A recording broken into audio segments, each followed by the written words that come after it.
नमस्कार। मेरा नाम है डॉक्टर आशीष पारिक। मैं शल्य तंत्र विभाग में एसोसिएट प्रोफेसर हूँ। इसके साथ ही मैं जयपुर में जनरल सर्जरी की प्रैक्टिस करता हूँ। इसके साथ ही मैं बच्चों को AIPGAT, AMO इस प्रकार से जो कंपटीशन एग्जाम्स हैं उनकी कोचिंग भी करवाता हूँ। आप लोग मुझे मेरी बुक के माध्यम से भी जानते होंगे। पिछले कुछ समय से मैं ये ऑब्जर्व कर रहा हूँ कि बच्चों का संहिता अध्ययन के प्रति जो उनकी रुचि है, इंटरेस्ट है, वो कम होता जा रहा है। कहीं ना कहीं टीचिंग एंड ट्रेनिंग भी जो है वो इससे प्रभावित हुई है। और मैं ये भी देख रहा हूँ कि आजकल बच्चों का ऑनलाइन क्लासेस के प्रति भी जो है वो इंटरेस्ट बढ़ता जा रहा है। जहाँ ऑनलाइन क्लासेस में उनको सिर्फ और सिर्फ ऑडियोज अवेलेबल होते हैं, कई बार उनके कॉन्सेप्ट्स वहाँ क्लियर नहीं हो पाते हैं। मेरी नज़र में इस प्रकार की जो ऑनलाइन क्लासेस हैं वो जस्ट फॉर्मेलिटीज़ हैं। तो इसी क्रम पर या इसी को ध्यान में रखते हुए मेरा ये प्रयास है कि मैं संहिता के जो भी लेक्चर्स हैं उनको मैं YouTube पर आप लोगों के सामने रख सकूं। मुझे उम्मीद है आप लोगों को ये मेरा जो प्रयास है वो अच्छा लगेगा। ठीक है। और यहाँ अगर चरक संहिता हम लोग शुरुआत जो है वो चरक संहिता सूत्र स्थान से करेंगे।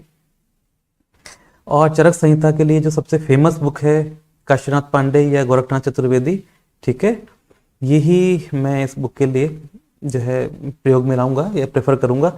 इस बुक का जो अभी जो लेटेस्ट एडिशन जो है वो कंप्यूटराइज हो कराया है। पहले यही बुक जो है वो ग्रीन कलर में इस प्रकार से अवेलेबल थी। दोनों बुक सेम है, बस इसमें जो प्रिंट है वो पुराने ज़माने का प्रिंट है और जो ये प्रिंट है ये थोड़ा नए ज़माने का, ये कंप्यूटराइज प्रिंट है। परंतु इस वाली बुक में जो फॉन्ट है या जो ओरिजिनल जो टेक्स्ट हैं, ये मूल जो श्लोक हैं, उसमें बहुत सी गलतियां हैं। मैं कोशिश करूंगा कि जहाँ जहाँ गलतियां हैं वहाँ वहाँ उनको सुधार करवा सकूं। फिर भी आपको जो गलतियां हैं उनको आप अपने स्तर पे जो है सुधार करने के प्रयास कीजिएगा। इसको पूरी तरीके से करेक्ट नहीं माननी है। एक बात और भी इम्पोर्टेंट है कि जितनी भी चरक संहिताएं हैं वो सभी एक समान होती हैं, इसमें कोई भी अंतर नहीं होता। ठीक है। मूल श्लोक सभी चरक संहिताओं में समान हैं, ध्यान रखिएगा। चाहे से वो रविदत्त त्रिपाठी वाली चरक संहिता है या आचार्य ब्रह्मानंद त्रिपाठी की चरक संहिता है या कोई और चरक संहिता है, किसी भी चरक संहिता के मूल श्लोकों में कोई फर्क नहीं है। इसलिए आपके पास में अगर कोई बुक है, आप उससे पढ़ चुके हैं, तो उसको बदलना नहीं चाहिए। आप उसी बुक से पढ़िएगा। जो कुछ एक्स्ट्रा मैटर होगा वो आप वहाँ पर विमर्श में ऐड कर सकते हैं, किसी पेज पर नोट कर सकते हैं, अलग से उसको ऐड करके अपनी बुक में पेस्ट कर सकते हैं। ठीक है। आपको उसके लिए अपनी बुक को चेंज नहीं करना चाहिए। मैं देखता हूँ कि बहुत से जो कोचिंग वाले होते हैं वो सबसे पहले जाते हुए उनकी बुक को चेंज करवाते हैं अपने अकॉर्डिंग। उनको कहते हैं कि आपने जो है सभी ने मतलब जो है एक यूनिफॉर्म हो जाएगा, सभी को आपने एक बुक करनी है। इसकी आवश्यकता नहीं है, क्योंकि मूल श्लोक सभी बुक में सेम है। तो आपके पास जो बुक है बस आपको उसको सही मानना है। जहां कुछ अलग मैटर है आप उसको अपने बुक में ऐड करते जाइएगा। ठीक है। तो यहाँ इस भ्रम से बच जाइएगा कि हाँ उसकी चरक अलग है, उस चरक से अलग मतलब जो है क्वेश्चंस आते हैं, ऐसा कुछ भी नहीं है। सभी बुक्स जो हैं वो सेम होती हैं। ठीक है। तो मेरा ये प्रयास है। चलिए शुरू करते हैं।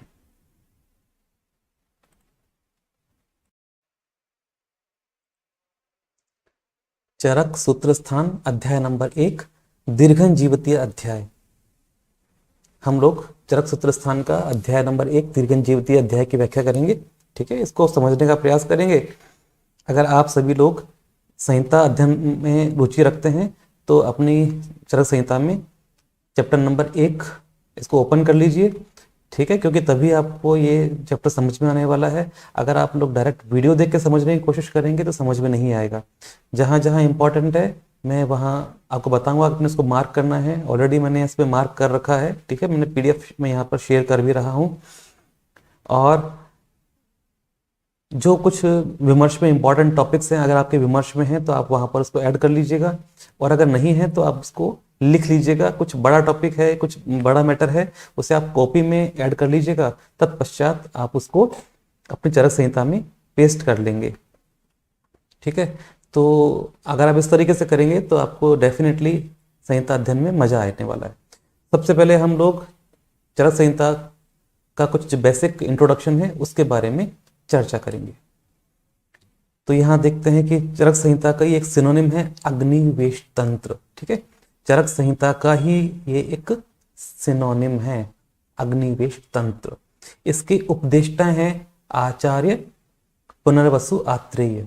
ठीक है, उपदेष्टा, ठीक है, याद रखिएगा, ये वर्ड याद रखिएगा, उपदेष्टा। चरक संहिता के उपदेष्टा हैं पुनर्वसु आत्रेय। ये अत्रि ऋषि के पुत्र हैं एवं उन्हीं के शिष्य भी कहे गए हैं। अत्रि के पुत्र हैं एवं अत्रि के ही शिष्य भी हैं।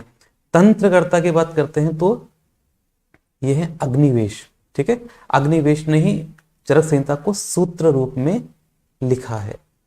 नेक्स्ट है संपूरक। संपूरक का मतलब हो गया अनुपलब्ध की पूर्ति, मतलब ऐसे चैप्टर्स जो कि समय के प्रभाव से उपलब्ध नहीं थे या खंडित हो गए थे, ठीक है, नष्ट हो गए थे, उनकी पूर्ति की आचार्य दृढ़बल ने। ये कपिल बल के पुत्र हैं। ठीक है, ये ध्यान रखिएगा, हिस्ट्री में बड़ा इंपॉर्टेंट है, पूछ लेते हैं। दृढ़बल है और दृढ़बल जो है कपिल बल के पुत्र हैं। नेक्स्ट है प्रतिसंस्कर्ता। ठीक है, भाष्यकार भी यहाँ कहा गया, इन्होंने इसकी क्या डिटेल की है। तो ये है आचार्य चरक। तो आचार्य जो चरक हैं वो विशुद्ध के पुत्र हैं एवं वैशंपायन के शिष्य हैं। आचार्य चरक विशुद्ध के पुत्र हैं एवं वैशंपायन के शिष्य हैं एवं राजा कनिष्क के दरबार में राजवैद्य हैं। ठीक है, तो याद रहेगा, तंत्रकर्ता अग्निवेश, संपूरक या अनुपलब्ध की पूर्ति है दृढ़बल, ये कपिल बल के पुत्र हैं। नेक्स्ट है प्रतिसंस्कर्ता, मतलब जो कि है भाष्यकार, और ये है आचार्य चरक। फिर नेक्स्ट है आचार्य गंगाधर राय। ठीक है, आचार्य गंगाधर राय ने चरक संहिता पर एक टीका मतलब कमेंट्री लिखी है, उसका नाम है जल्प कल्प तरु। ये बड़ी बहुत ही सबसे बड़ी जो टीका है चरक संहिता पे वो जल्प कल्प तरु ही है। ठीक है, काफी इन्होंने इस पर डिटेल की है आचार्य गंगाधर राय ने, जल्प कल्प तरु। उन्होंने चरक संहिता को एक उपाधि दी है अखिल शास्त्र विद्या कल्पद्रुम। ये वर्ड याद रखिएगा, अखिल शास्त्र विद्या कल्पद्रुम। एग्जाम में पूछ लेते हैं कि अखिल शास्त्र विद्या कल्पद्रुम किसकी उपाधि है, तो मतलब चरक संहिता की उपाधि है। किसने दी है, तो आचार्य गंगाधर राय ने दी है। ठीक है, तो ये यहाँ से जो है इसका बेसिक इंट्रोडक्शन बनता है। ठीक है, बड़ी फेमस जो कमेंट्री है चरक पर वो है आचार्य चक्रपाणी के द्वारा। ठीक है, और उसका नाम है आयुर्वेद दीपिका। आयुर्वेद दीपिका, तो ये भी आप जानते ही हैं, बहुत सी बार आप लोगों ने इसके रेफरेंस वगैरह पढ़े भी होंगे। चलिए शुरू करते हैं चैप्टर नंबर 1। तो यहाँ जो संहिता का जो फर्स्ट शुरू होता है, अथा तो दीर्घं जीवत्यम अध्यायम व्याख्यास्यामः। तो कई बार पूछ लेते हैं कि चरक संहिता का जो फर्स्ट जो शब्द है वो क्या है। संहिता का प्रथम शब्द है अथ, और अथ जो शब्द है वो मंगलकारी होता है, मंगलकारी, याद रखिएगा। इसलिए संहिता का जो प्रथम शब्द है वो है अथ। ठीक है, फिर ये क्वेश्चन पूछा गया था एक बार एग्जाम में, पीजी में क्वेश्चन पूछा गया है, अथा तो दीर्घं जीवत्यम अध्यायम व्याख्यास्यामः। तो ये जो पद है वो अष्ट पदात्मक है। ठीक है, इसमें इसकी मात्राएं भी काउंट की गई हैं।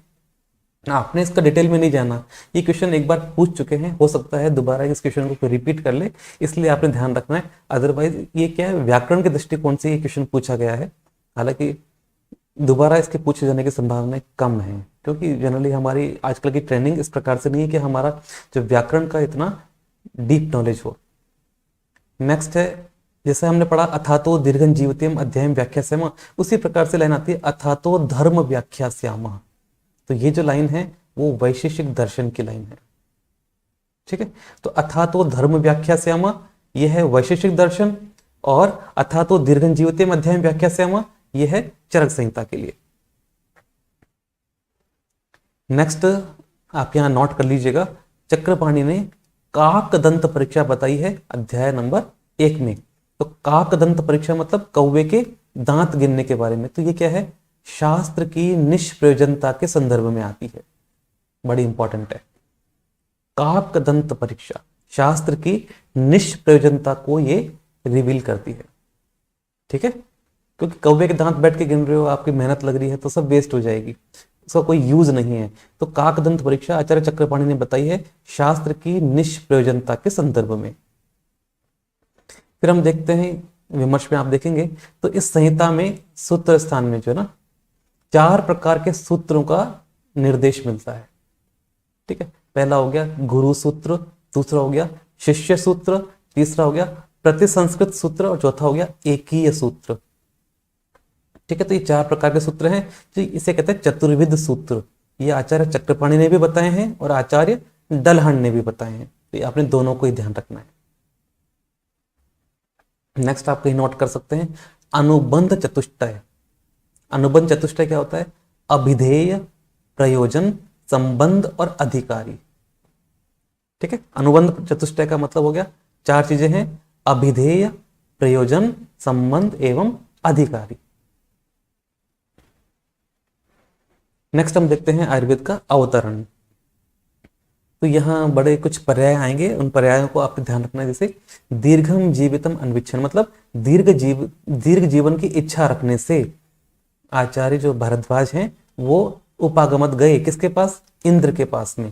फिर बड़ा आता है उग्र तपा। ठीक है, ये मुग्र तपा मतलब उग्र तपा है। तो उग्र तपा जो वर्ड है वो आचार्य भारद्वाज के लिए प्रयोग में लाया जाता है, जबकि याद रखिएगा दीर्घ तपा वर्ड जो है धन्वंतरी के लिए काम में लिया जाता है। उग्र तपा भारद्वाज, जबकि दैसे दीर्घ दैसे धन्वंतरी, ऐसे आप याद करने के हिसाब से याद कर सकते हैं। तो उग्र तपा भारद्वाज, दीर्घ तपा धन्वंतरी। बुद्धवा शरण्यम अमरेश्वरम, अमर माने होता है देवता और उनका ईश्वर, देवताओं का ईश्वर कौन? इंद्र। तो दीर्घ जीवन की इच्छा रखने के लिए या रखने के कारण जो भारद्वाज ऋषि हैं वो इंद्र के पास में आयुर्वेद के ज्ञान के लिए गए थे। अभी इसकी डिटेल पूरी आने वाली है। तो यहाँ पर हम देखते हैं कि जो आयुर्वेद का जो अवतरण है वो कैसे है। सबसे पहले ज्ञान जो था आयुर्वेद का वो ब्रह्मा जी को हुआ, ब्रह्मणा। उन्होंने दक्ष प्रजापति को अपना ये जो नॉलेज है वो प्रदान किया। उसके बाद में दक्ष प्रजापति ने ये ज्ञान किसको दिया? अश्विनव। देखो यहाँ पर द्विवचन का प्रयोग है, इसका मतलब ये अश्विनी कुमार 2 हैं और ये क्या है? ट्विंस हैं। अश्विनी कुमार 2 भाई हैं जो कि ट्विंस हैं। अश्विभ्याम भगवान शक्र, शक्र वापस से इंद्र का पर्याय है, शक्र। ठीक है, जो शक्र है वो इंद्र का पर्याय है। अश्विनी कुमारों ने इंद्र को ये आयुर्वेद का ज्ञान दिया। और फिर ऋषि प्रोक्तो भरद्वाज ततम तस्मात शक्रम उपागमत, इसी प्रकार से ऋषियों के द्वारा प्रेरित करने से, ठीक है, भरद्वाज ऋषि शक्र माने इंद्र के पास में गए आयुर्वेद के ज्ञान को प्राप्त करने के लिए। इसके पश्चात हम लोग श्लोक नंबर 7 को देखते हैं। यहाँ कहते हैं आचार्य भूतेषु, भूतेषु मतलब का, भूत का जो मतलब होता है वो होता है प्राणी, मतलब ह्यूमन बींग्स, मनुष्य। तो भूतेषु अनुक्रोशम, अनुक्रोश का मतलब होता है अनुकंपा या दया। तो प्राणी मात्र पर दया करने के लिए ही आचार्यों ने आयुर्वेद का उपदेश किया। ठीक है, भूतेषु अनुक्रोशम पार्श्वे हिमवतः शुभे। ठीक है, तो ये इस चैप्टर में जो मीटिंग हो रही है वो हो रही है पार्श्वे हिमवतः शुभे, मतलब हिमालय के साइड में, मतलब हिमालय के पास कोई मीटिंग स्पेस रहा होगा तो वहां पर ये, तो ये जो रेफरेंस है वो है चरक सूत्र 1 का। सेम वर्ड्स अगर हम देखते हैं तो हिमवतः पार्श्वे, केवल सीक्वेंस चेंज किया है, मीनिंग सेम है। तो ये मीटिंग कहाँ होती है? अतिसार में। पुण्य हिमवतः पार्श्वे, तो इस प्रकार की जो मीटिंग होती है वो होती है योनि व्यापद में। तो आपने यहाँ पर इन वर्ड्स को पकड़ना सीखना है। तो हिमवतः पार्श्वे अतिसार में है, पुण्य हिमवतः पार्श्वे योनि व्यापद में है, पार्श्वे हिमवतः शुभे चरक सूत्र 1 में है। तो आप जैसे जैसे संहिता पढ़ते रहेंगे आपको खुद को मालूम चलने लग जाएगा कि हाँ ये वर्ड्स जो हैं पहले आपने कहीं देख रखे हैं। तो ये बड़े इंपॉर्टेंट है, इनको ना आइडेंटिफाई करना आपको आना चाहिए। नेक्स्ट हम देखते हैं कि यहाँ जो मीटिंग हुई है या संभाषा हुई है वहाँ कौन कौन से आचार्य हैं। तो जैसे आत्रेय भी हैं और भिक्षुआत्रेय भी हैं। कुछ लोग है ना इनकी पूरी संख्या गिनाते हैं कि इनकी संख्या कोई काम की नहीं, क्योंकि आचार्य ने कोई संख्या नहीं बताई। बहुत से कोचिंग्स वगैरह में भी इनकी संख्या को बताते हैं, याद करने के लिए बोलते हैं, कोई भी उनकी इंपॉर्टेंस नहीं है। मारीच काश्यप, ठीक है, मारीच काश्यप भी यहाँ पर ऋषि हैं। ब्रह्म ज्ञानस्य निधियो दमस्य नियमस्य च, ठीक है, जितने भी ये ऋषि थे वो ब्रह्म ज्ञान से युक्त थे, दम और नियम से युक्त थे। तपस तेजसा दीप्ता हुयमाना एवाग्नय, वो इस प्रकार दूर से ऐसे दिखाई दे रहे जैसे कोई अग्नि प्रज्वलित हो रही है, अग्नि जलाई मतलब जल रही है, एक दीपक जल रहे हैं। तो ये जो आचार्य हैं वो अपने तेज से क्योंकि तपस्या के तेज से दीप तो मतलब जलते हुए दिखाई दे रहे हैं दूर से, जिस प्रकार से हुए माना इवाग्नि, जिस प्रकार से कोई अग्नि जलती हुई दिखाई देती है। तो ये इतने मतलब इनमें इतना ज्ञान है, तब का जो है तेज है इनमें।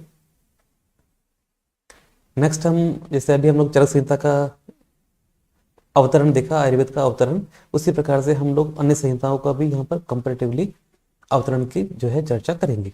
नेक्स्ट देखते हैं, तो आयुर्वेद का जो अवतरण है वो चरक संहिता में कैसा है कि सबसे पहले ज्ञान ब्रह्मा जी को हुआ, देन दक्ष प्रजापति को, फिर अश्विनी कुमारों को, फिर इंद्र को और भारद्वाज को। भारद्वाज से अन्य ऋषियों को उसका ज्ञान हुआ।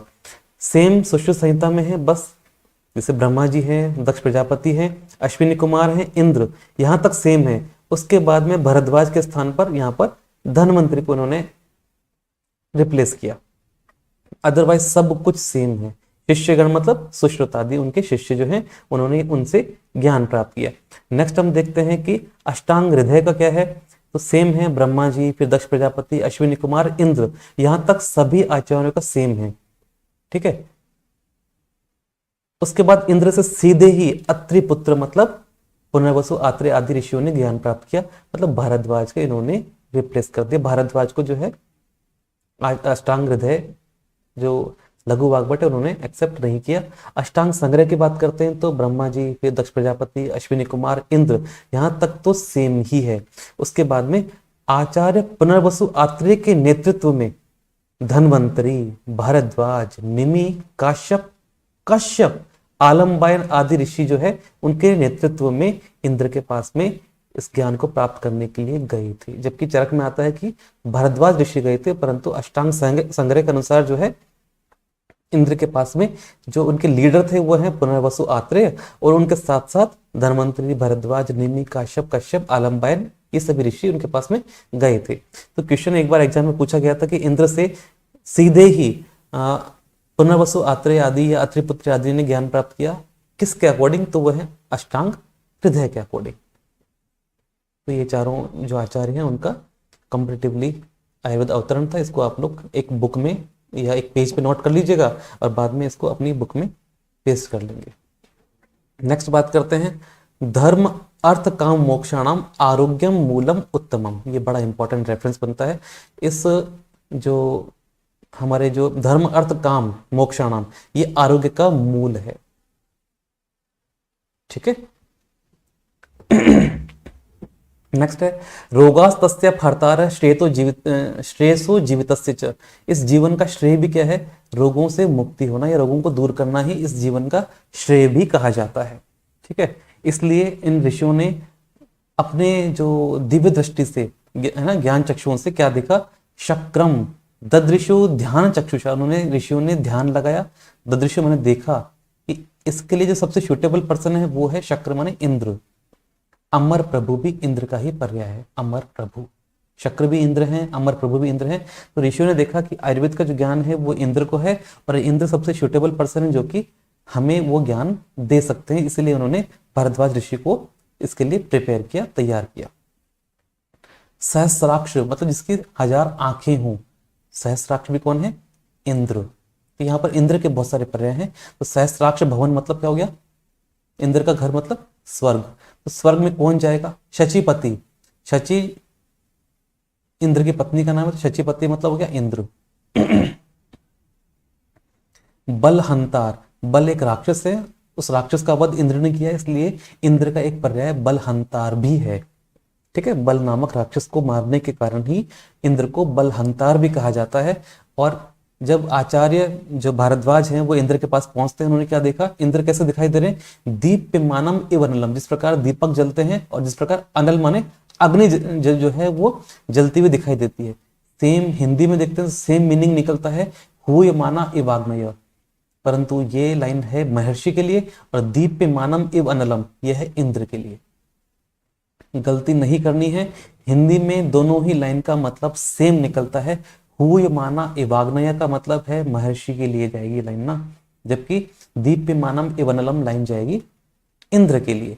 सुरेश्वरम, सुर माने देवता और देवताओं के ईश्वर कौन? इंद्र। ये सभी इंद्र के सिनोनिम्स हैं। अमर प्रभु भी इंद्र हैं, शतक्रतु भी इंद्र हैं। फिर इंद्र ने कैसा ज्ञान दिया? पदई अल्पई मतिम बुद्धवा विपुलाम परम ऋषि। पदई अल्पमतिम, ठीक है। देखो ये हम सोचते हैं ना, इसको वर्ड को अल्पमति वर्ड नहीं है, ये पदई अल्पई वर्ड आएगा और जो मति है वो वर्ड जुड़ेगा विपुला के साथ में, कि इंद्र ने भारद्वाज को विपुल मति जाना, अल्पमति नहीं जाना। आचार्य ने थोड़ा संस्कृत में देखिएगा, यहां पर जब अन्वय करेंगे तभी आप इसका जो एग्जैक्ट मीनिंग वो निकाल पाएंगे। तो हम देखते हैं अल्पमति, अल्पमति नहीं है, ये अल्प वर्ड पद के साथ जुड़ा हुआ है, जबकि मति का जुड़ेगा विपुल के साथ में। तो इंद्र ने आचार्य भारद्वाज को बुद्धिमान समझा, विपुल मति वाला, मति माने बुद्धि। तो उन्होंने समझा कि ये तो टैलेंटेड हैं, विपुल मति वाले हैं, इसलिए उन्होंने अल्प पद मतलब शॉर्ट, ठीक है, बहुत ही शॉर्ट के अंदर अल्प पद मतलब बिल्कुल सूत्र रूप में उन्होंने उनको परम ऋषि को मतलब भारद्वाज ऋषि को इसका उपदेश किया। फिर भारद्वाज ने क्या किया? आगे है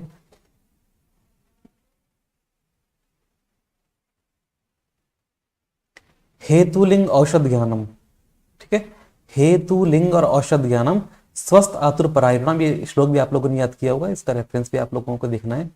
त्रिसूत्रम शाश्वतम पुण्यम बुबुधे यम पितामह। तो बुबुधे वर्ड बड़ा इंपॉर्टेंट है, ये एग्जाम में पूछा गया है। बुबुधे का मतलब क्या होता है? आचार्य चक्रपाणि के अनुसार न कृतवान, जिसका कभी किसी ने निर्माण नहीं किया। तो आयुर्वेद जो है वो कैसा है? शाश्वत है। मतलब न कृतवान मतलब होता है शाश्वत। आयुर्वेद पूरी तरीके से शाश्वत है, इसका निर्माण किसी ने नहीं किया, इसका उपदेश किया है आचार्यों ने। ब्रह्मा जी ने किया दक्ष प्रजापति को, फिर आगे चलता गया अश्विनी कुमारों को इंद्र के पास, परंतु इसका निर्माण किसी ने नहीं किया। तो ना कृतवान बुबुधे, और पितामह वर्ड आता है ब्रह्मा जी के लिए, ठीक है। तो ये त्रिसूत्र है, शाश्वत है। तो त्रिसूत्र क्या हो गया? हेतु लिंग औषध।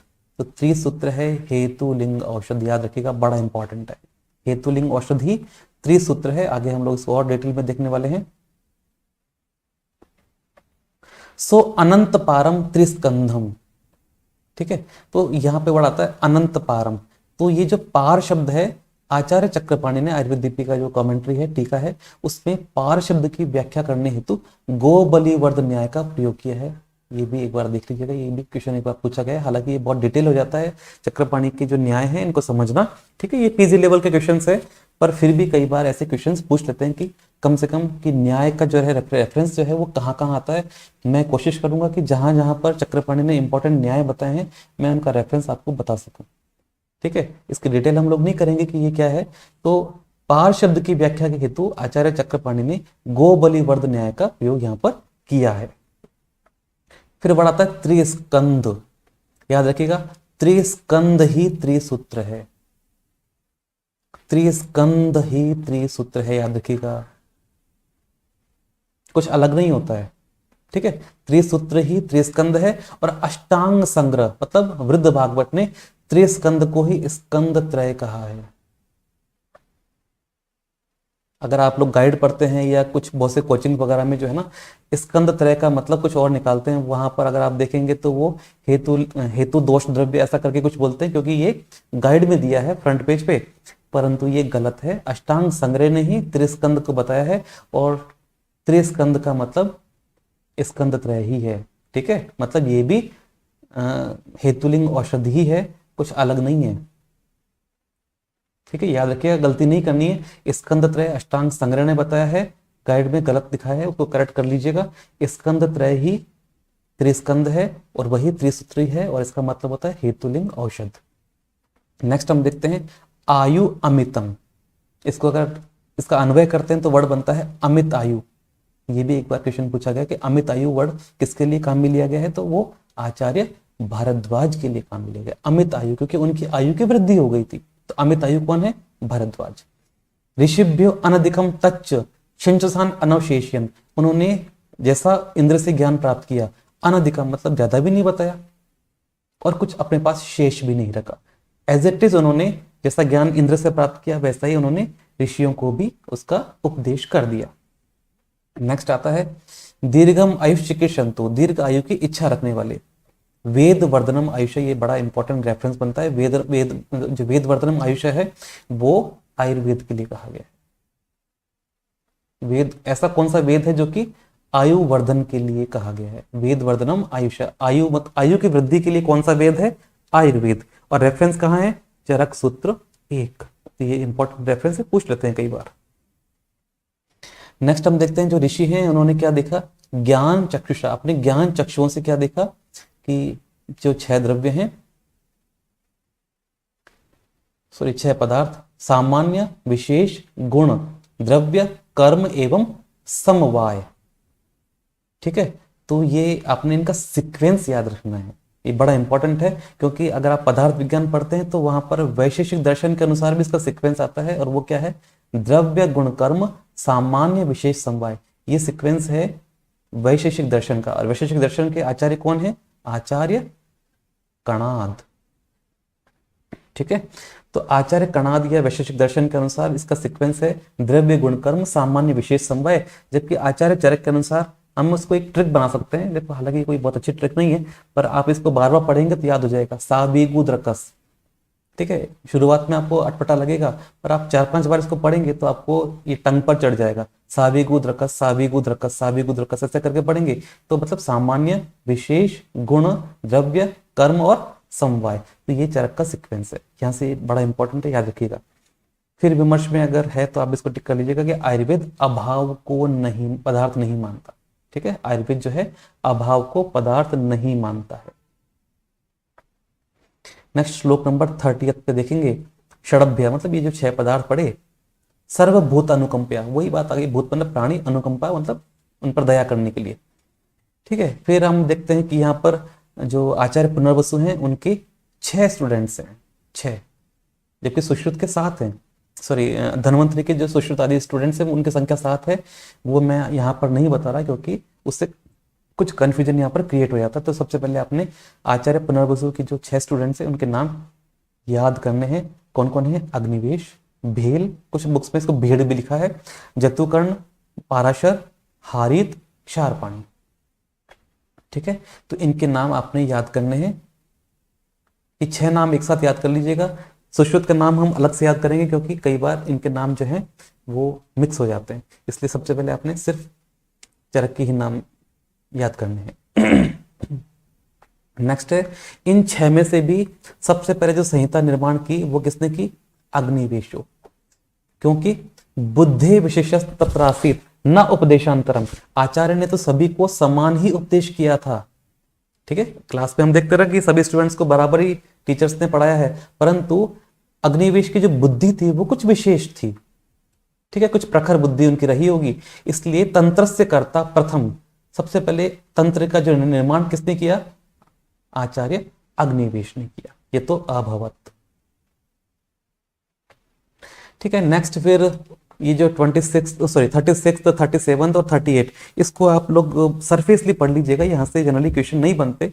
फिर भी थोड़ा सा इन्होंने अलंकारिक दृष्टि से इन्होंने यहाँ पर बताया कि जब अग्निवेश आदि जो आचार्य हैं उन्होंने अपने अपने संहिताओं को पढ़कर सुनाया अपने गुरु को, तब नभसी स्निग्ध गंभीरो, जैसा हम देखते भी हैं कि जो है नभ माने आकाश के अंदर, स्निग्ध गंभीर, इस प्रकार के जो शब्द हैं उत्पन्न हुए। भूते उदीरिता, शिवो वायु वै वो, सर्वा भाभी, भाभी मतलब होता है किरणें, जैसे सूर्य की किरणें होती है ना, ऐसे उन्मिलिता दिशा, सभी दिशाओं के अंदर इस प्रकार की किरणें व्याप्त हो गई। शिव माने होता है कल्याणकारक, तो कल्याणकारक शब्द वहां पर उत्पन्न है। कल्याणकारक जो है वायु वहां से बहना शुरू हो रही है। तो ऐसा हम देखते भी हैं कि जैसे टीवी सीरियल्स में देखते हैं कि कोई अच्छा काम कर रहा है तो ऊपर से जो देवता हैं वो आके उन पर फूलों की वर्षा कर रहे हैं, पुष्प वर्षा कर रहे हैं। तो ऐसे ही निपेतु स जलाश्चैव, निपेतु मतलब गिरा रहे हैं, स जलाश्चैव दिव्या कुसुम वृष्टि, कुसुम माने होता है पुष्प, फूल, तो ऊपर से देवता जो है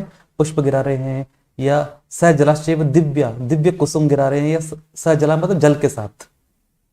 तो ये एक अलंकारिक उन्होंने इसको रूप दिया है। तो यहाँ सरफेसली आप इसको देख लीजिएगा, जनरली एग्जाम पर्पज के लिए इतना ज्यादा इंपॉर्टेंट ये नहीं है।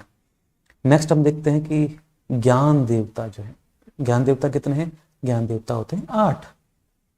इस श्लोक का जो आधा टुकड़ा है इसको हमेशा आपने पूरा एक साथ ही पढ़ना है, हिंदी में याद करने की कोशिश भी मत करना। जब भी पढ़ना है कैसे पढ़ना है, बुद्धि सिद्धि स्मृति मेधा धृति कीर्ति क्षमा दया, बार बार इसको पढ़ेंगे तो आपको याद हो जाएगा।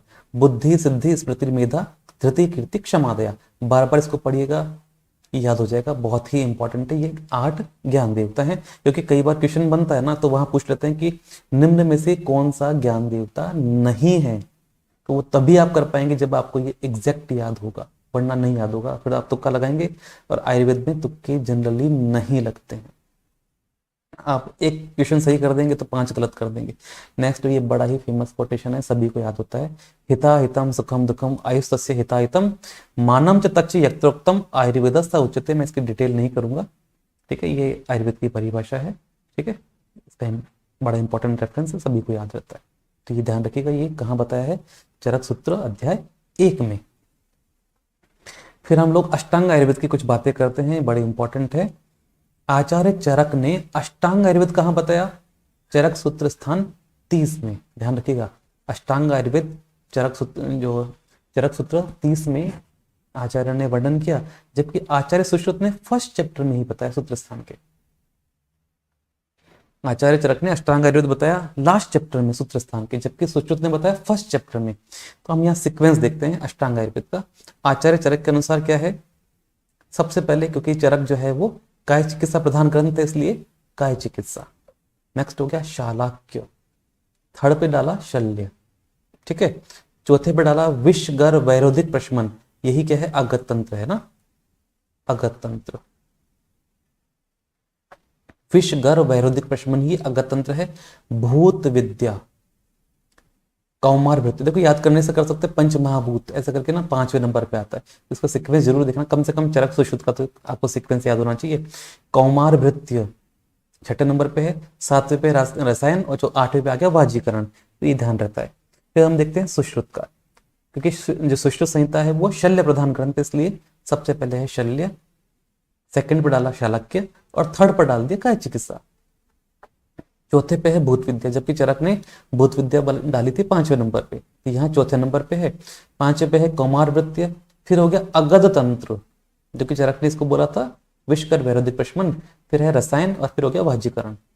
नेक्स्ट है वाग्भट। देखो वाग्भट का अगर आप ये श्लोक याद कर सकते हैं तो बहुत ही अच्छी बात है, सिर्फ श्लोक नहीं है, सिर्फ आधी लाइन है, काय बाल ग्रह ऊर्ध्वांग शल्य दंष्ट्रा जरा वृषान। तो ये लाइन अपने आप में बहुत इंपॉर्टेंट इसलिए हो जाती है क्योंकि आचार्य ने यहाँ पर बहुत सारे उसके सिनोनिम्स बोले हैं, जैसे ग्रह रोग बोला उन्होंने ना, भूत विद्या के स्थान पर क्या बोला, ग्रह, ऊर्ध्वांग, शालाक्य के स्थान पर क्या बोला, ऊर्ध्वांग, अगत तंत्र की जगह पे बोला दंष्ट्रा, ठीक है, रसायन की जगह क्या बोला, जरा चिकित्सा, और वाजीकरण के लिए बोल दिया वृष चिकित्सा। तो ये श्लोक अपने आप में बहुत इंपॉर्टेंट है, तो बहुत कठिन नहीं है। काय बाल ग्रह ऊर्ध्वांग शल्य दंष्ट्रा जरा वृषान, इसको बार बार पढ़ेंगे आपको याद हो जाएगा।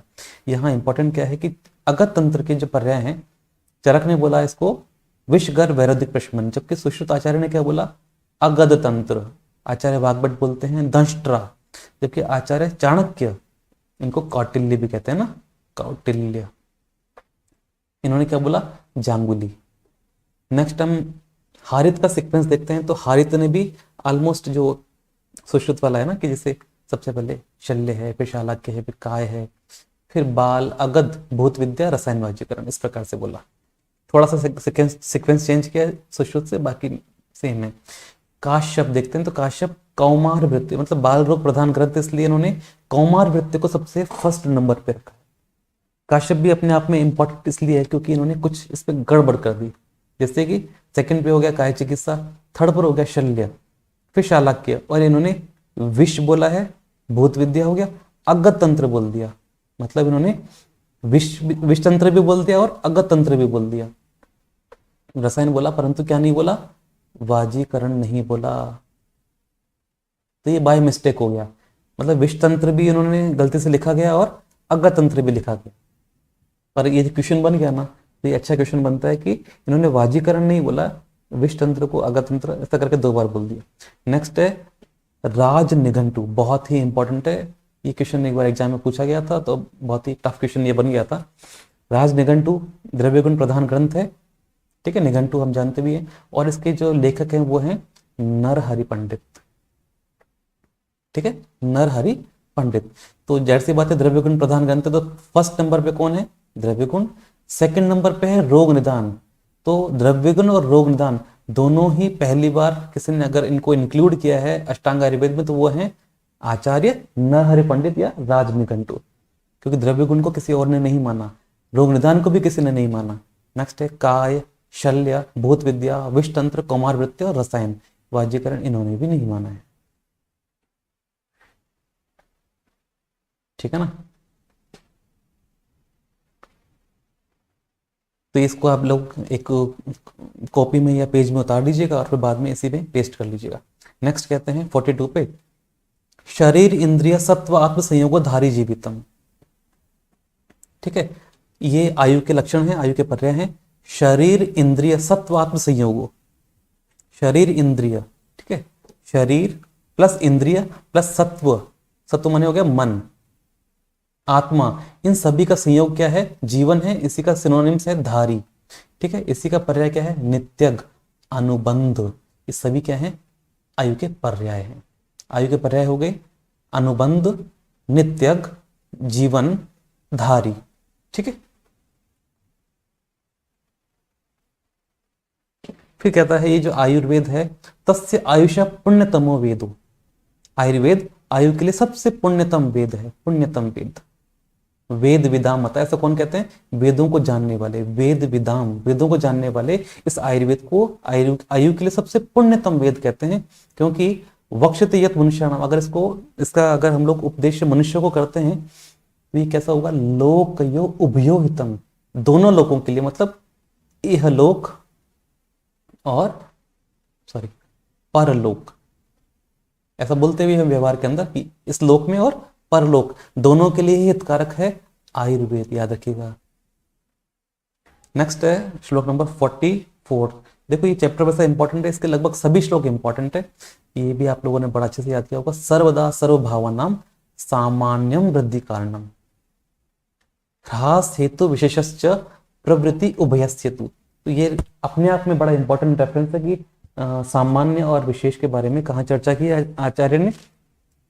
तो सर्वदा सर्वभावानाम सामान्य वृद्धि कारणम, तो ये श्लोक आपको याद भी होगा। वृद्धि के संदर्भ में सामान्य है और ह्रास मतलब डिके, मतलब उसका लॉस हो रहा है, डिके हो रहा है, तो उसके लिए विशेष शब्द का प्रयोग किया गया है। तो यहां बढ़ाता है भावानाम। तो आचार्य चक्रपाणि ने भावानाम से क्या मतलब निकाला?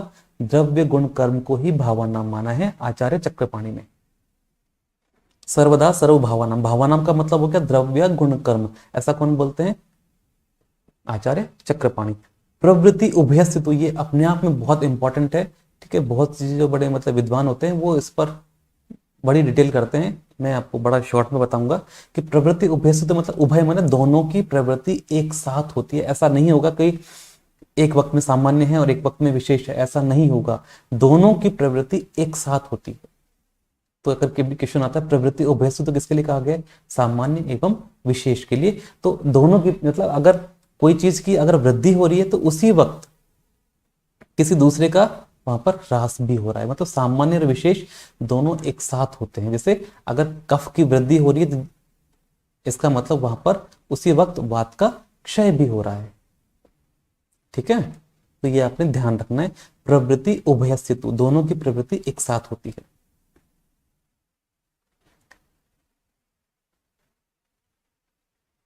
यहां पर तर्क भाषा के अनुसार हम देखते हैं, तर्क भाषा के अनुसार एक लक्षण आता है, इसको आप लोग लिख लीजिएगा। अनुवृत्ति प्रत्यय हेतु सामान्यम, सामान्य का जो लक्षण है तर्क भाषा के अनुसार क्या है? अनुवृत्ति प्रत्यय हेतु सामान्यम। ठीक है, ये श्लोक आप याद रखिएगा। इसके दो भेद बताए उन्होंने, पर और अपर। हालांकि ये आचार्य चक्रपाणि ने जो है पर और अपर जो है ना ओज के भेद भी बोले हैं, परंतु ये तर्क भाषा के अनुसार सामान्य और विशेष दोनों के ही पर और अपर भी भेद बोले। सामान्य और विशेष के चक्रपाणि के अनुसार 3 भेद हैं, ये ध्यान रखिएगा, बड़े इंपॉर्टेंट है। द्रव्य गोचर, गुण गोचर एवं कर्म गोचर। द्रव्य गोचर, गुण गोचर एवं कर्म गोचर आचार्य चक्रपाणि के अनुसार सामान्य एवं विशेष के 3 भेद हैं। कह रहा है सामान्यम एकत्व कर्म, जो सामान्य है वो उनमें एकता, मतलब जो है उनको सब कुछ जो है मतलब उनमें जो सिमिलैरिटी है वो शो करता है, जबकि विशेष पृथक करता है। ठीक है, उनको डिफ्रेंशिएट करता है विशेष। तुल्यार्थता ही सामान्य, वही है सामान्य जो है उनमें समानता को दिखाता है, जबकि विशेष क्या करता है, उसका विपर्य माने हो गया अपोजिट। विपर्य मतलब अपोजिट है, सामान्य का अपोजिट हो गया विशेष। ठीक है, तो ध्यान रखिएगा, तुल्यार्थता ही सामान्य मतलब उनमें सिमिलरिटी शो करता है, जबकि उनमें जो है जो जो अलग है, ठीक है, मतलब उनमें जो डिफरेंस है उसको जो शो करता है वो है विशेष। नेक्स्ट श्लोक नंबर 46 को देखते हैं, बड़ा इंपॉर्टेंट आता है। सत्व आत्मा शरीरम च त्रयम इत त्रिदंडवत। त्रिदंड क्या होते हैं? ठीक है, तो त्रिदंड ये रेफरेंस भी याद रखना है। तो त्रिदंड का रेफरेंस कहाँ आता है? चरक सूत्र 1 में। तो सत्व आत्मा शरीर, सत्व आत्मा शरीर, इन्हें ही शरीर का त्रिदंड भी कहा गया है। और एक लाइन बनती है, लोकस तिष्ठति संयोगात तत्र सर्वम प्रतिष्ठितम। इस लाइन को 2 बार अंडरलाइन कर लीजिएगा, क्योंकि ये इंपॉर्टेंट रेफरेंस है। और लिख लीजिएगा 4 मतलब किसके लिए कहा गया है? त्रिदंड के लिए। तो एग्जाम में क्या करते हैं, ये लाइन उठा के रख देते हैं, लोकस तिष्ठति संयोगात तत्र सर्वम प्रतिष्ठितम किसके लिए कहा गया है? तो ये लाइन त्रिदंड के लिए कही गई है। फिर नेक्स्ट है 47, स पुमास चेतनम तच्च तच्च अधिकरणम स्मृतम वेदस्य अस्य तदर्थम ही वेदोयम संप्रकाशित। ठीक है, तो ये जो अभी हम लोगों ने पढ़ा त्रिदंड से युक्त मनुष्य है, सत्व आत्मा शरीर से युक्त जो है वही क्या है? पुरुष है। और वही क्या है? अधिकरण है। ठीक है, उसी पुरुष को अधिकरण भी कहा गया है। और उसी के लिए वेदस्य अस्ति, कौन सा वेद? यह वेद मतलब आयुर्वेद। उसी पुरुष के लिए इस आयुर्वेद का प्रकाशन किया गया है या उपदेश किया गया है। नेक्स्ट है 48 पर, खादिन्यात्मा, खादिनी, ये यण संधि है ना। तो आप लोगों को अगर संहिता पढ़नी है तो संधियों का बड़ा मतलब विशेष ध्यान रखना है। मैं कुछ क्लासेस के बाद में जो है संधियों पर भी एक जो है लेक्चर ले लूंगा। तो खादिनी प्लस आत्मा, खादिनी मतलब ख प्लस आदिनी, तो ख मतलब हो गया आकाश, आकाश आदि मतलब पंचमहाभूत। तो ऐसे ही ये 9 द्रव्य होते हैं। क्या क्या हैं? पंचमहाभूत हो गए, मन, काल, दिशा। ठीक है, तो मन प्लस ये मतलब पंचमहाभूत प्लस 4 एक्स्ट्रा हो गए ना, आत्मा, मन, काल और दिशा, ऐसे करके ये 9 है टोटल। ये हो गए द्रव्य संग्रह। तो द्रव्य संग्रह से क्या मतलब होता है? कारण द्रव्य। सेंद्रियम चेतनम द्रव्यम, तो ये जो द्रव्य है ये किसके लिए आया? कार्य द्रव्य के लिए। निरिंद्रियम अचेतनम, ठीक है, अचेतन कौन से हैं? जो कि निरिंद्रिय हैं, जिसमें इंद्रियां नहीं है। तो ये वर्ड आता है सेंद्रिय। सेंद्रिय का मतलब क्या होता है? आत्मा व मन युक्त इंद्रियां। जो वर्ड आ रहा है ना सेंद्रिय, सेंद्रिय का मतलब होता है आत्मा प्लस मन युक्त इंद्रियां। तो ये ध्यान रखिएगा, जो कारण द्रव्य हैं उनकी संख्या होती है 9। पंचमहाभूत, आत्मा, मन, काल और दिशा, बहुत ही इंपॉर्टेंट है। कारण द्रव्य की संख्या होती है 9। अभी इसका और भी आगे डिटेल आने वाली है, टेंशन मत लीजिएगा। नेक्स्ट हम यहां पर गुणों की बात करते हैं। सार्था गुर्वादेव बुद्धि प्रयत्नांता परादया गुणा प्रोक्ता। ठीक है, तो टोटल जो है आचार्य ने 41 गुण बताए हैं यहाँ पर ना। सार्था गुर्वादेव बुद्धि प्रयत्नांता परादय। तो इसको हम लोग देखते हैं। तो यहाँ गुणों के जो है 4 वर्गीकरण आचार्य ने किए। कि पहला हो गया सार्था मतलब इंद्रिय गुण। ठीक है, सार्था ही इंद्रिय गुण है, जो कि कितने हैं? 5 हैं। नेक्स्ट है गुर्वादि गुण, जो कि शारीरिक गुण हैं या द्रव्य गुण भी हैं। शारीरिक गुण या गुर्वादि गुण, इनकी संख्या हो गई 20। नेक्स्ट हो गए आध्यात्मिक गुण या आत्मगुण, इनकी संख्या होती है 6। और लास्ट में है परादि गुण या सामान्य गुण, इनकी संख्या होती है 10। ठीक है, ये ध्यान रखिएगा।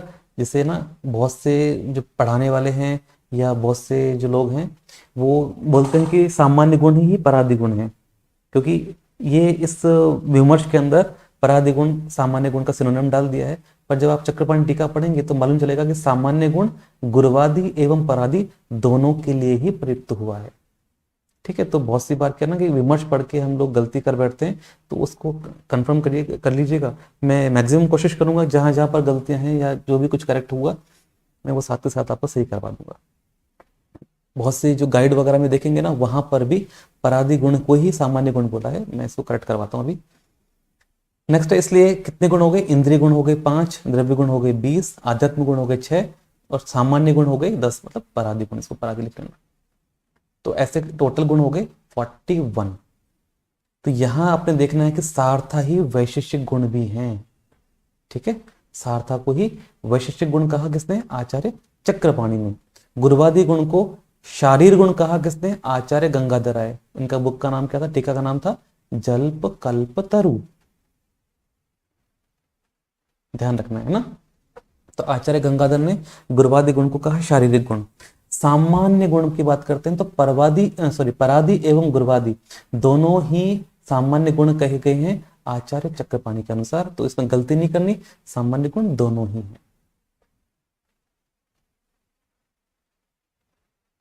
फिर हम लोग देखते हैं 49 पर, प्रयत्नादि कर्म चेष्टितम उच्यते। ठीक है, प्रयत्न आदि कर्म, हम लोग कुछ भी प्रयत्न करते हैं, प्रयास करते हैं, वही क्या है? चेष्टा ही तो है। तो प्रयत्न आदि कर्म चेष्टितम उच्यते। फिर हम बात करते हैं कि समवाय किस प्रकार का भाव है। तो समवायो, समवाय जो पदार्थ पढ़ा हम लोगों ने, समवायो अपृथक भाव, मतलब आप उसको अलग नहीं कर सकते, अपृथक भाव। समवायो अपृथक भावो भूम्यादि नाम, मतलब वही महाभूत है, गुण ही मत। और ये कैसा होता है? नित्य होता है। गोला कर लीजिएगा नित्य को। समवायो अपृथक भाव है और ये नित्य है। यत्र ही द्रव्यम न तत्र अनित्य गुण, कोई खास इंपॉर्टेंट नहीं है, बस आप नित्य को याद रखिएगा कि नित्य होता है समवाय और ये अपृथक भाव है। इसको आप उससे अलग नहीं कर सकते। अगर अलग करने का प्रयास करेंगे तो उसका नाश हो जाएगा। नेक्स्ट हम देखते हैं द्रव्य के लक्षण देखते हैं ना। तो द्रव्य के लक्षण क्या है? यत्राश्रिता कर्म गुणा, मतलब जहां पर कर्म एवं गुण दोनों आश्रित होते हैं। देखिएगा यहां से ना क्वेश्चन बड़ा घुमा घुमा के आजकल हिंदी में पूछने लगे हैं। तो जहां पर कर्म एवं गुण दोनों आश्रित हैं वही क्या है? द्रव्य है। यत्राश्रिता मतलब दोनों को जो आश्रय प्रदान कर रहा है। कारणम समवायी, और ये भी समवायी कारण है। ठीक है, तद द्रव्यम, जहां पर समवायी रूप से कर्म एवं गुण दोनों आश्रित हैं वही द्रव्य है।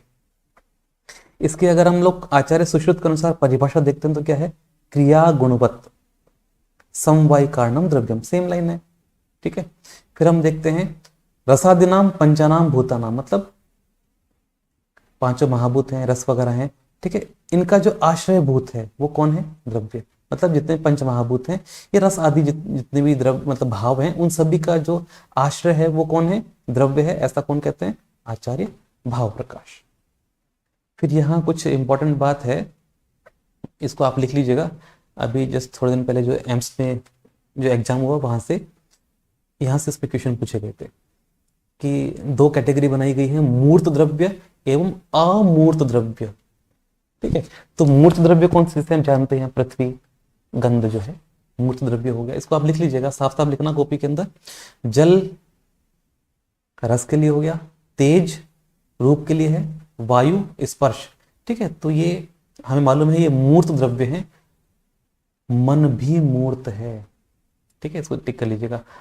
परत्व अपरत्व एवं गुरुवादी गुण। ठीक है, तो इस बार जो क्वेश्चन पूछा गया था तो वो परत्व से पूछा गया था कि परत्व अपरत्व कैसे हैं। तो ये मूर्त द्रव्य है और गुरुवादी गुण भी मूर्त हैं। नेक्स्ट बात करते हैं अमूर्त द्रव्य कौन से हैं। ये हो गए आकाश, मतलब शब्द के लिए। पंच महाभूत में मैक्सिमम 4 तो ऊपर आ गए, केवल आकाश ही जो है वो अमूर्त है। बुद्धि, सुख, दुख, इच्छा, द्वेष, प्रयत्न, काल, दिशा, आत्मा, धर्म, अधर्म, भावना या मतलब भावना को संस्कार कहते हैं। ठीक है, तो अगर आपने मूर्त याद कर लिए तो अमूर्त तो अपने आप ही आ जाएंगे ना। और सब इंपॉर्टेंट, मतलब ऐसा नहीं है, एक बार पढ़ने में समझ में आते हैं कि हाँ ये मूर्त हो सकते हैं, अमूर्त हो सकते हैं। आप अपना लॉजिक यहाँ पर लगा सकते हैं। नेक्स्ट बड़ा इंपॉर्टेंट है भागा सिद्ध न्याय। ये जो भागा सिद्ध न्याय है वो किसके लिए है? गुण के संदर्भ में बताया आचार्य ने ना। भागा सिद्ध न्याय गुण के संदर्भ में बताया है। नेक्स्ट है 51 ना, समवायितु निश्चेष्ट कारणम गुणा। निश्चेष्ट मतलब जो चेष्टा रहित है, याद रखिएगा चेष्टा रहित कौन होता है, गुण। समवायी तो ये भी है परंतु ये निश्चेष्टा है। ठीक है, फिर हम देखते हैं तर्क संग्रह।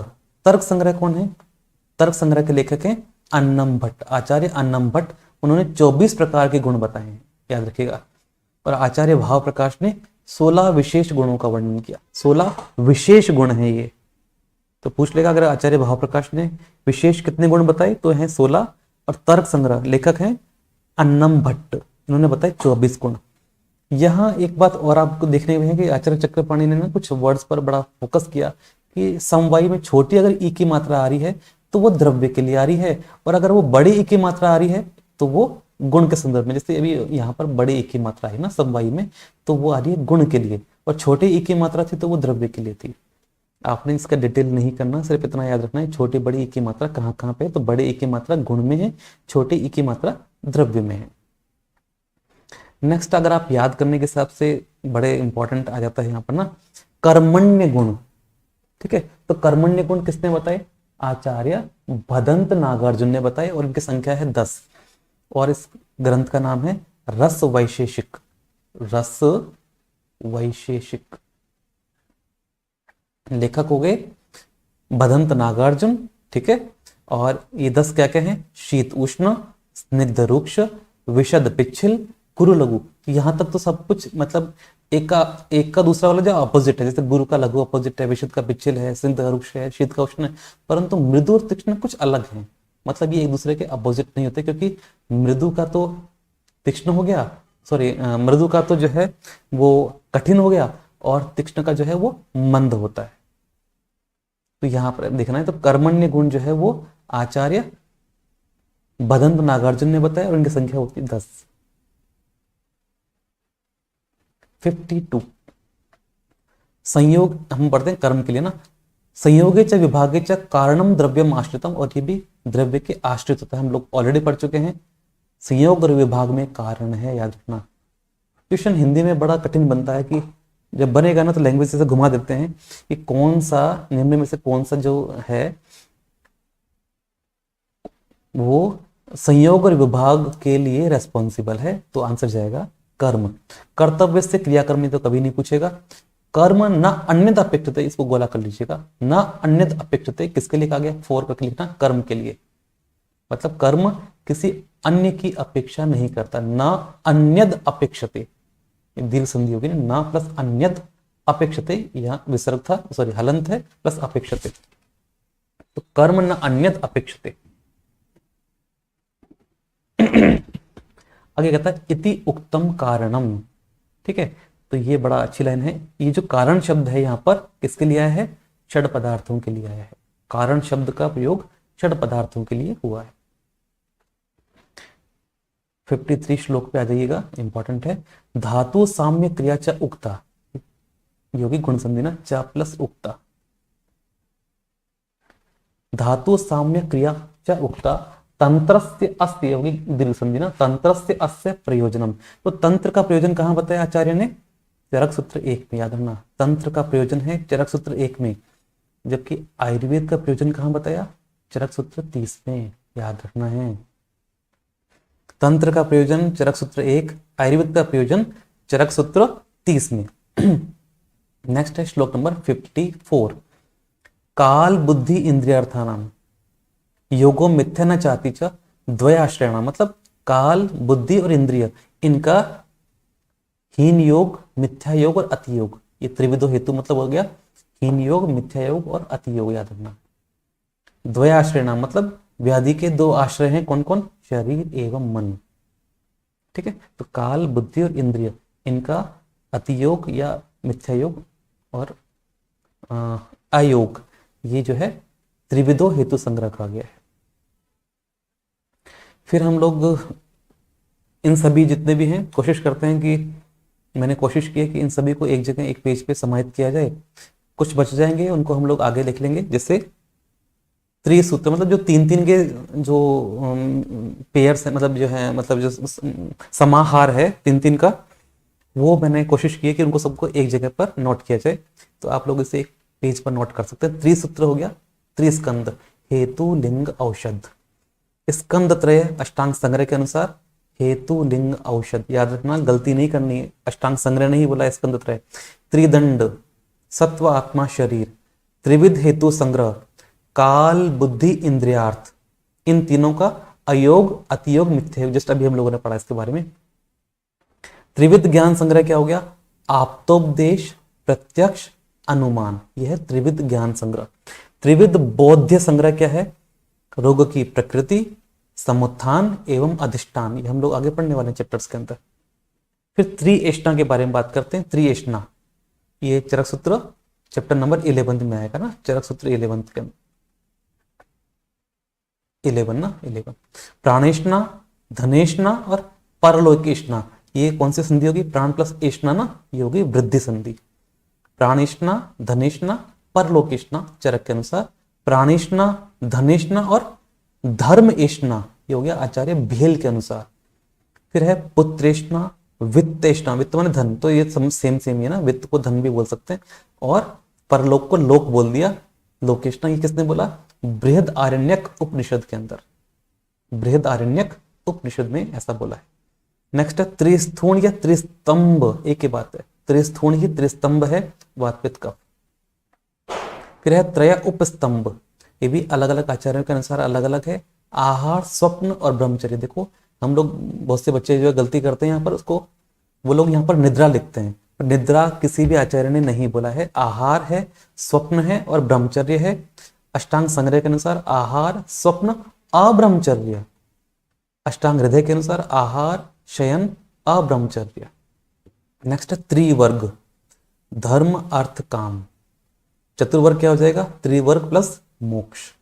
नेक्स्ट है त्रिविध बल, सहज, कालज और युक्तिकृत।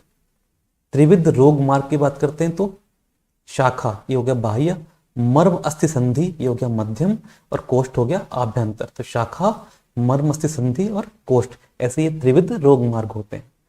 ठीक है, तो इनको आप लोग एक किसी पेज पर नोट कर सकते हैं, और इसको अपनी जो चरक संहिता है उसके बीच में कहीं पेस्ट कर लीजिए।